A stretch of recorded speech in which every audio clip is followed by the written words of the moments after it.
ലൈംഗിക പീഡന ആരോപണങ്ങൾക്ക് പിന്നാലെ രാഹുൽ മാങ്കുട്ടത്തിലിന് വീണ്ടും കുരുക്ക്. വ്യാജ തിരിച്ചറിയൽ കാർഡ് കേസിൽ രാഹുലിനെ വീണ്ടും ക്രൈംബ്രാഞ്ച് ചോദ്യം ചെയ്യും.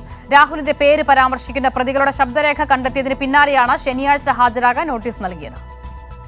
തെരഞ്ഞെടുപ്പ് കമ്മീഷന്റെ തിരിച്ചറിയൽ കാർഡ് വ്യാജമായി നിർമ്മിച്ച് യൂത്ത് കോൺഗ്രസ് സംസ്ഥാന അധ്യക്ഷ തെരഞ്ഞെടുപ്പ് അട്ടിമറിച്ച കേസിലാണ് രാഹുൽ മാങ്കൂട്ടത്തിൽ MLAയെ ക്രൈംബ്രാഞ്ച് ചോദ്യം ചെയ്യാൻ ഒരുങ്ങുന്നത്.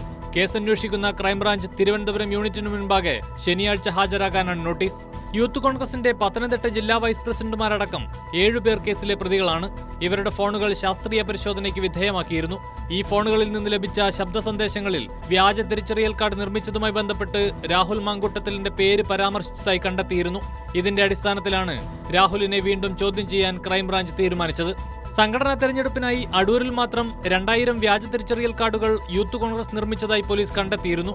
ഇവ ഉപയോഗിച്ച് വോട്ട് രേഖപ്പെടുത്തിയാണ് രാഹുൽ സംസ്ഥാന പ്രസിഡന്റായി തെരഞ്ഞെടുക്കപ്പെട്ടത്. തെരഞ്ഞെടുപ്പ് കമ്മീഷന്റെ വെബ്സൈറ്റിൽ നിന്നും തിരിച്ചറിയൽ കാർഡ് ഡൗൺലോഡ് ചെയ്ത് ഫോട്ടോഷോപ്പ് ഉപയോഗിച്ചായിരുന്നു കാർഡ് നിർമ്മാണം. വ്യാജ കാർഡ് നിർമ്മിച്ച എഡിറ്ററുടെ മൊഴിയുടെ അടിസ്ഥാനത്തിൽ നടത്തിയ ശാസ്ത്രീയ പരിശോധനയിലാണ് ഇക്കാര്യങ്ങൾ വ്യക്തമായത്.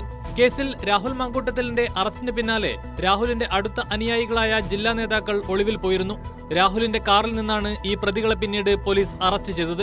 രാഹുലും പ്രതികളും തമ്മിലുള്ള ബന്ധം ഇതോടെയാണ് പോലീസിന് വ്യക്തമായത്. വ്യാജ തിരിച്ചറിയൽ കാർഡ് ഉണ്ടാക്കി അംഗത്വം ചേർത്തതിന്റെ വിവരങ്ങൾ ദേശീയ കമ്മിറ്റിയുടെ വെബ്സൈറ്റിലാണ്.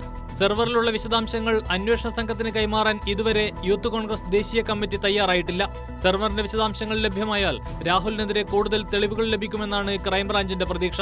അതേസമയം നിലവിലെ ലൈംഗിക പീഡന പരാതികളിലേതിന് സമാനമായി വ്യാജരേഖാ കേസിലും രാഹുലിന് സംരക്ഷണം ഒരുക്കുന്ന നിലപാടാണ് കോൺഗ്രസ് സ്വീകരിച്ചത്. കൈരളി ന്യൂസ്, തിരുവനന്തപുരം.